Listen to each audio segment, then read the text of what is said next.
Dial in. Okay, what's up? Ready? Yep. 877-848-7030.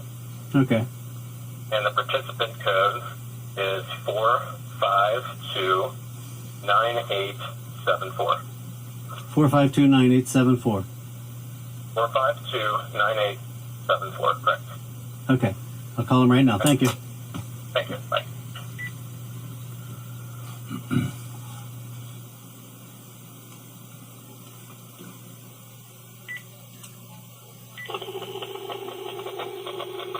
Wow, listen to the phone.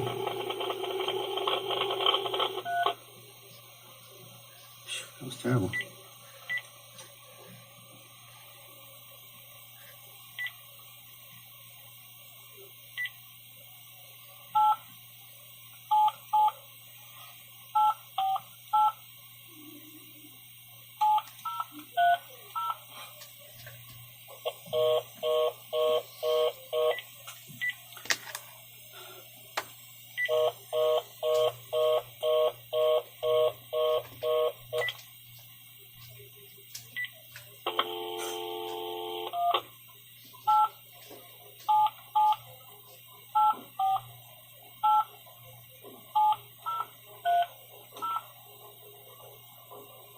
Welcome to AT&T's teleconference service. Please enter your access code, followed by the pound sign.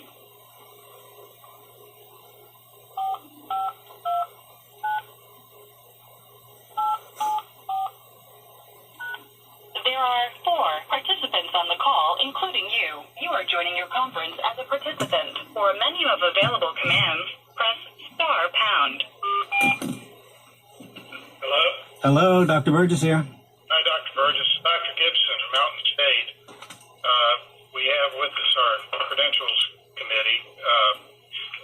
Our understanding that you wanted to provide a verbal appeal to the network termination from 11/10/10, and we're ready to hear any additional information or an update that you could provide us. I'd like for you, if you could, to maybe keep it to about 10 minutes or so, then you can entertain questions from the committee. That would be all right. Sure. Okay, well, go right Okay. ahead. All right. My understanding for the call is I am deemed by Blue Cross Blue Shield as not being credentialed, not having the proper credentials to practice a specialty. Correct. And, well, that just sounds very strange. And the specialty is pain management. And I graduated in 1984, started a national student organization that has trained thousands of doctors, which has in turn affected millions of patients in pain management. And during medical school, I also, because there was hardly anything in pain management in 1980, the early 80s, I left the country. I studied in Europe. I studied in Asia. I was able to see different forms of therapies that were far more effective than what was being performed in 1980. And when I graduated in 85, graduated 84, internship 85, there was no realistic pain management program or residency or specialty program in the United States at that time. That it was basically, to be blunt, a good old boys club doing epidural steroids, followed by surgery and narcotics, more epidural steroids, more surgery, and more narcotics. And we're about 30 years later now, and the study that I have done over 25 years and the clinical work that I've done for 25 years is considered, according to one person I spoke with, as worthless because I was not doing the specialty program of anesthesia in order to treat pain. But the treatments as they were in the 80s, and I suppose they still are today, are a matter of epidural steroids, surgery, narcotics. The cycle goes on and on. And so, the only way I could even be credentialed by your committee or by the standards by which you operate would be to knowingly harm patients or to knowingly harm, cripple, and kill patients. And that doesn't put me in a good situation. So that's where we stand on this. I guess it's a matter of opinion. And but it's, I think the word is enough. After 30 years, enough is enough. We have enough crippled, sick, injured people, enough dead teenagers on narcotics, enough families destroyed by narcotics. And I mean prescription narcotics, which is probably the most abused in the United States and the most responsible for death. So it's the type of therapies I use are safer, more effective, and cheaper. But because it doesn't meet the credentialing committee standards of epidural steroid surgery and narcotics, I'm considered uncredentialed, and therefore, whatever. I don't even know how that would affect me in my practice, but I'm just told my credentials are no longer accepted, and I don't know where that leads in all this process with Blue Cross Blue Shield. But that's all I have to say, I guess. Well, there was a second part to the termination, and that was lack of hospital coverage. Right. I also spoke with the hospital administrator for receiving privileges there, and his statement to me that it was extremely unusual that that type of request would be made, and that he really doesn't know of anybody who's ever had to deal with that type of request or that demand before. For instance, one Blue Cross provider, who I believe is your Blue Cross provider, has who works with the hospital, has no hospital privileges at all. So the person who's dealing most intimately with the hospital also does not have hospital privileges because of the specialty or the preferred nature of the program at the hospital. So that was the first time that's ever been requested, and rather unusual according to the hospital administrator, and totally unusual according to the other doctors who also don't have privileges, but they're considered preferred Blue Cross providers.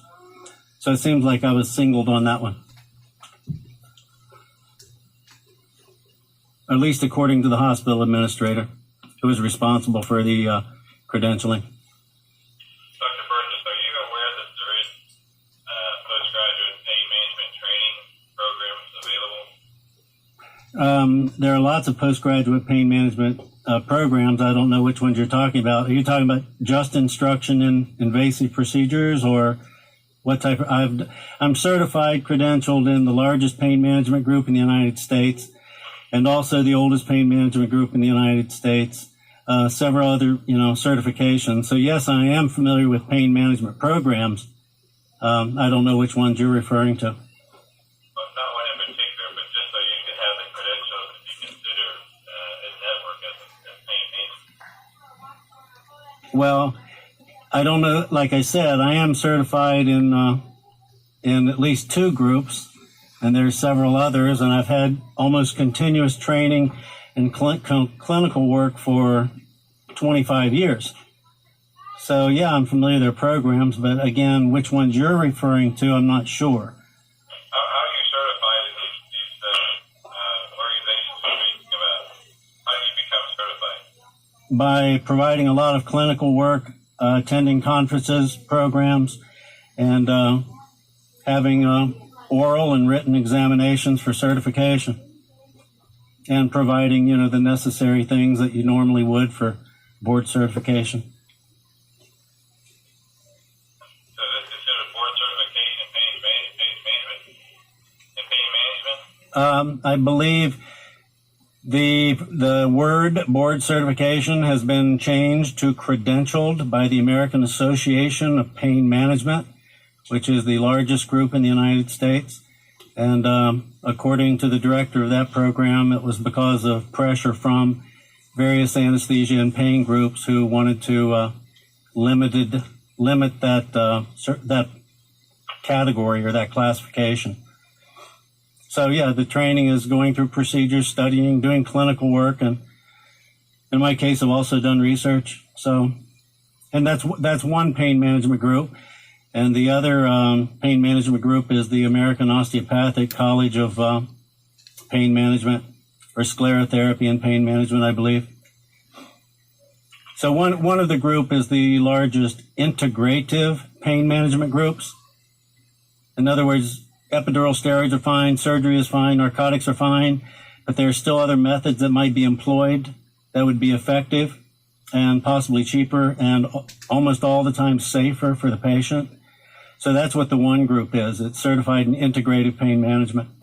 And I've also, I'm board certified in functional medicine, regenerative medicine, what sometimes is referred to as anti-aging medicine, which deals with the inflammatory autoimmune degenerative processes that you see so much in pain. And I have a board cert in that group, but I don't know if you recognize that one either. So you have a certification and an AOA approved postgraduate training program. Yes. Now, whether or not that is credentialed by whatever the higher ups at the AOA, I'm not certain right now. But that was the oldest pain management group in the United States, begun in like 1938, something like that. It's a small group, but it's been continuous. And one of the problems, I believe, I never had many questions or problems with Blue Cross Blue Shield. I got a phone call one day, and this group also advocates prolotherapy, the old pain management group I was referring to. And also, C. Everett Koop, the Surgeon General of the United States, was a strong advocate of prolotherapy and this group, and the publications and research by this group. And but then I got a phone call that somebody was looking on the internet and saw the word prolotherapy on my website.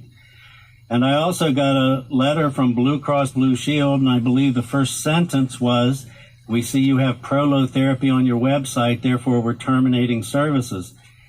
And I just thought that was a little unusual, because I know there's been a war between prolotherapy, injections without cortisone, and the other pain management group who injects with cortisone. And that conflict's been going on for what, 50 years?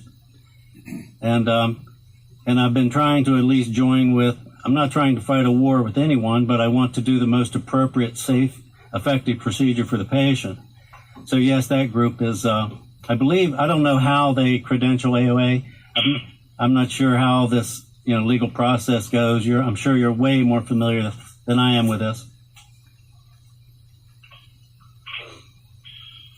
Any other questions? All right.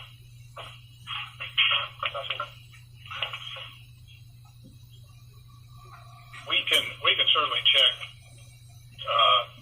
and see if the American Osteopathic College of Pain Management, is it?